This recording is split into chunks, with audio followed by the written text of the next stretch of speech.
Dans le mois de juin, on va avoir une nouvelle collection de comics Marvel, comme on a eu déjà avec la collection sur les super-héroïnes de chez Marvel. Vous savez, on a eu 6 titres dans un super beau coffret, plus ou moins collector en quelque sorte. Ils nous ont refait pareil la Panini Comics avec Star Wars. D'ailleurs, profitez-en, on en reparlera d'ici peu, mais il n'y a que 2000 exemplaires sur le coffret, donc pour le coup c'est vraiment collector, un peu comme ils avaient fait avec le coffret The Boys. On reviendra là-dessus, et pour vous dire qu'il y aura des liens en description pour avoir encore plus d'informations sur les titres ou autres que je vais évoquer dans cette vidéo. Et aussi vous y retrouverez le lien de ma chaîne Twitch, n'hésitez pas à aller faire un tour, je vais faire mon retour d'ici peu. Et du coup, je serai plus au naturel, je pourrai plus... on pourra plus parler de choses sans montage, sans être trop sérieux et tout. Donc n'hésitez pas à aller checker, ce sera tout dans la description. On va repartir là sur une collection du Multiverse qui sort en juin, comme j'ai dit en début de vidéo. On va voir ça ensemble et c'est parti, on va évoquer les titres dès maintenant. Tant que premier titre, on y retrouvera du Cosmic Ghost Rider, Bébé Thanos doit mourir. Si vous voulez, c'est la suite d'un comics qu'on avait déjà eu dans une collection similaire, dans le... Thanos gagne. Donc c'était dans la collection Printemps du Comics qu'on l'avait eu aussi, qui est vraiment un très très bon récit. On en reparlera aussi, mais vraiment je vous le conseille. On l'avait eu pareil pour 6 balles, un truc comme ça. Et franchement c'était vraiment super, on y retrouvait vraiment un Thanos surpuissant. Comme son nom l'indique, Thanos gagne, c'est un futur alternatif en fait où Thanos a gagné et où il fait vraiment des dingueries dedans, il se passe plein de trucs. Et on y retrouve justement le perso, on le voit là. Donc le personnage du Ghost Rider cosmique. Et franchement, c'est la suite, tout simplement. Donc ça peut vraiment être ouf. Et bon, je vais pas vous spoiler trop le comics, même si là j'en ai déjà trop dit avec le Cosmic Ghost Rider. Vous voyez, on le voit juste là, le Cosmic Ghost Rider. Parce qu'en fait, tout à l'heure, quand je vous l'ai montré, ça vous a un peu spoilé qui c'était. Et je trouve ça un peu con de pas avoir la révélation dans le comics. Pour ceux qui voudraient la voir directement dedans et pas se faire spoiler ici. Mais vraiment, je vous le conseille. Et du coup, c'est cool qu'il fasse une suite. Vu qu'on a déjà eu le premier là dans une autre collection, pour ceux qui l'ont déjà, on aura comme une sorte de suite en fait. Donc ensuite, on va y retrouver aussi du Deadpool Massacre l'univers Marvel et pas Massacre l'univers Marvel. Donc là, c'est la suite, c'est le deuxième. Je connais très vite fait à la limite les Deadpool Kilogy. Donc c'est quand il massacre l'univers Marvel. Après, il y a quand il massacre les contes de la littérature. Donc tout ce qui est Pinocchio, Moby Dick, enfin tous les classiques en fait de la littérature. C'est assez fun et tout. Et après, il y a le Deadpool Massacre, les Deadpool qu'on avait eu aussi dans une collection Carrefour que j'ai là actuellement. Remassacre, je sais pas du tout ce que ça vaut. De ce que j'ai cru entendre, c'est pas le plus oufissime. Mais au vu du prix, écoutez, pourquoi pas, il y aura les 5 numéros de la mini-série. Donc en vrai, si vous voulez, pourquoi pas, ça peut être fun. Le pitch, ce sera du coup Deadpool, de souvenir, parce que je sais qu'on m'en avait déjà parlé. Il me semble de souvenir que c'est un lavage de cerveau, mais du coup en fait quand il va tuer, contrairement à la première massacrologie, en fait, il avait un désir, si vous voulez, de libérer les personnages de l'emprise en fait des auteurs de chez Marvel, parce que vu qu'il est au courant, en brisant le 4e mur, qu'il est un personnage de comics, en fait il voulait les tuer pour un peu abréger leur souffrance, mais bon, enfin il était complètement barjot, c'est du Deadpool, mais encore c'était bien ficelé, ça faisait des liens en fait avec le personnage en lui-même, en le rendant toujours plus psychopathe et plus fou. Et là, dans celui-là, en fait, il y a plus un côté où quand il va tuer, il va avoir genre des licornes. Enfin, ça va être très, très what the fuck. Donc, en vrai, pourquoi pas. Mais bon, c'est pas celui qu'on vous conseillera le plus. Mais au vu du prix, ça se tente toujours. Moi, je vais tout prendre comme d'habitude. Donc, ensuite, là, par contre, assez indispensable, je pense, ce sera House of M. Donc, c'est un grand event de Brian Michael Bendis et Olivier Coipel. Donc...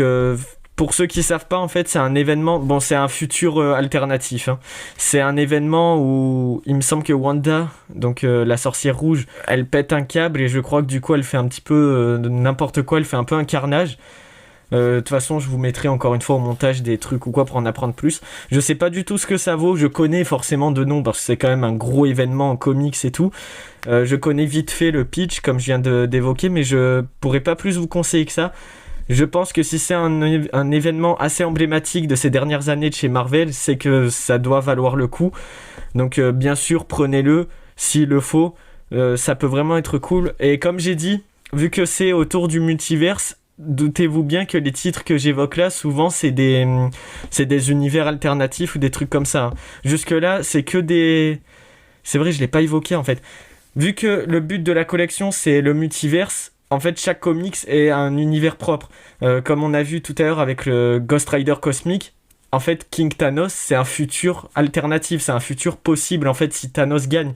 Là, par exemple, House of M, comme j'ai dit, c'est un univers alternatif, c'est un futur, et c'est un sort de what if, en fait. Et si Wanda avait pété un câble ou quoi, tu vois. Deadpool, pareil, le remassacre l'univers Marvel, vous vous doutez bien que c'est pas dans la continuité des comics basiques, c'est un autre univers alternatif. Je dis ça parce que oui, ça vient de me faire tilt, et vu que la collection, elle est orientée aussi pour un plus large public, si vous rentrez là-dedans, ne pensez pas que c'est un seul de ces comics fait partie de la grande continuité de la Terre 616 des comics Marvel. Chacun, c'est un univers propre. Comme pour ce comics qu'on va évoquer maintenant, le Marvel Zombie, la famine. Ça, pour le coup, Marvel Zombie sera la première mini-série, et c'est pas plus mal parce que de ce que j'ai cru entendre dire, Marvel Zombie, il y a que la première mini-série qui est vraiment très très bonne. Le reste, ils ont fait plein de séries, de mini-séries à droite à gauche, mais c'est pas du tout folie grichon. Donc voilà, vous vous doutez bien, on l'a déjà vu dans What If en quelque sorte, l'épisode avec les zombies. Ils vont aussi en faire un truc plus détaillé sur Disney Plus encore, donc c'est vraiment un truc, on voit qu'ils commencent à le mettre en avant, le côté un peu Marvel zombie, univers zombifié et tout. C'est vraiment hyper stylé, en fait c'est plein de héros de chez Marvel qui vont être zombifiés mais qui vont continuer à garder leurs compétences, leurs capacités, etc. Donc Spider-Man il pourra continuer à s'agripper avec ses toiles. La chose, elle sera toujours en chose mais en mode zombifié. Hulk pareil, Iron Man il pourra utiliser son armure, vous voyez, il va y avoir plein de trucs comme ça, donc du coup ça les rend hyper cheatés parce que c'est des zombies avec des capacités de super-héros, super-héroïques, et qui du coup sont aussi des zombies quoi, donc c'est-à-dire ils vont se jeter sur toi, ils vont te bouffer, machin et tout. Et il va y avoir un sort de groupe de résistants avec le Punisher notamment il me semble. Je dis bien il me semble, qui va essayer de monter une équipe, une sorte de résistance et tout, et en fait eux les zombies ils vont essayer de s'étendre au-delà de leur univers pour impacter d'autres univers et tout, enfin c'est un gros délire. Pareil, prenez-le un peu en mode fun, les trucs souvent d'univers alternatif comme ça, il y a des trucs très sérieux comme Old Man Logan ou King Thanos, mais il peut y avoir des trucs où c'est plus pour le délire comme Marvel Zombie ou les Deadpool massacrent l'univers Marvel, entre autres. Ensuite, pour continuer, on aura du Spider-Man l'Empire, donc là pareil, je pourrais pas du tout vous dire parce que je connais vraiment pas plus que ça. Alors là, de ce que je suis en train de lire, de voir, j'ai l'impression que c'est dans un univers sombre, où en fait on retrouverait un Peter Parker en mode usé, un petit peu vieux, un peu à la manière en fait on dirait d'un Batman The Dark Knight Returns, où en fait il serait à la retraite, il y aurait plus grand monde en tant que super-héros, et en fait le maire apparemment de New York ferait un peu n'importe quoi avec un peu une sorte de manipulation de masse, un sort de contrôle de foule, et du coup il semblerait qu'ils reviennent en fait prendre du service pour se débarrasser de tout ça. Donc ouais, il y a un côté un peu The Dark Knight Returns, donc je sais pas du tout ce que ça peut donner en mode Spider-Man bien sûr. Ça peut être vraiment cool, un univers vachement sombre et tout. À voir ce que ça peut donner. Là, pour le coup, comme j'ai dit, je peux pas vous conseiller. Mais honnêtement, c'est vrai, j'ai pas dit au début de vidéo les prix. Je les rappelle, c'est 6,99. Bon, 7 € pour faire court. À ce prix-là, honnêtement, il y a 6 tomes. La collection complète, elle peut partir. Surtout en sachant que maintenant, comme pour la collection Super Héroïne, on va avoir des coffrets collector vraiment magnifiques. Là, autour du multiverse, je pense que ça risque d'être un bon gros coffret incroyable. Mais faites vite, dépêchez-vous, parce que pour le truc Super Héroïne, il n'y avait pas forcément de tirage limité, je crois. Pour Star Wars, ils en ont fait, je n'étais pas au courant. Donc je me suis un peu fait carotte, j'ai quand même réussi à avoir le truc pour la petite anecdote, hein, on en parle. Le truc Star Wars, j'étais pas au courant, donc du coup j'ai failli passer à côté, mais j'ai réussi un peu à me démerder, à essayer de trouver, à pouvoir trouver un coffret. Je l'ai pas encore, mais je vais l'avoir normalement d'ici peu, et on en parlera. Je vous en parlerai, de toute façon je vous en parle, je vous parle de tout sur Twitch encore une fois, donc je refais ma pub, mais allez-y vraiment, ça risque d'être super sympa. Et ensuite, pour finir la vidéo et la collection, on y retrouvera aussi du Spider-Geddon. Donc c'est la suite en fait de Spider-Verse qu'on avait eu aussi dans la collection, cette fois-ci spécial anniversaire de Spider-Man. D'ailleurs, on va avoir une collection dans le même genre sur les Avengers qui vont arriver. Ce sera une des futures vidéos comics sur laquelle on parlera.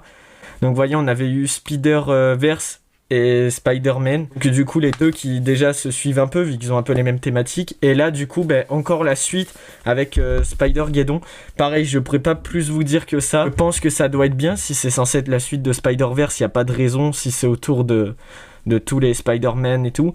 encore une fois autour du multiverse, mais encore plus du Spider-Verse à proprement parler, d'où la suite.